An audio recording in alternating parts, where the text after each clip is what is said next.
Pag niluto. Yan. Malinis po yung kamay ko. Huwag kayong mag-alala.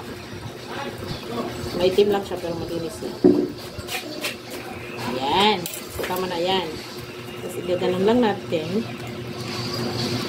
Tapos punitin dito sa isang dulo.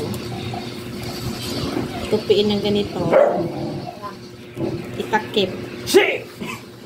May 5 pa lang ako.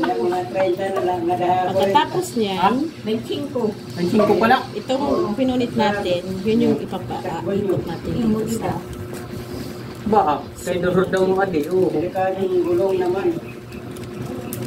Hindi ka ng karga ngayon. May saging. Sandali. Ang pangit ko makapantin. Balik kamulit ko dito. Ayan. Kapay na lawaran magbanbalit. Damot pa dara. Ikot Makakalipo natin ng ganito. Tapos, hindi mo yan uusin. Tapos, punitin dito sa kabila. Matak na kukuha na. Iikot din natin. Hindi na papapansin.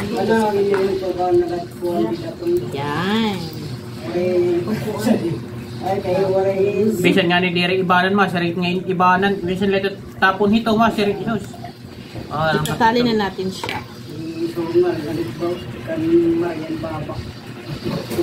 Sumal nga ling kuhiya. Siyempre yung ibanan. Ito to. Ay, salamat. Ito, hindi na ka mahiya kung mga... Ito na po yung finished product natin. So, ito na siya. Lalagyan natin dito sa tabi. Pagkatapos niya, lulutuin pa natin yan doon, guys. Yun po! Lola, ano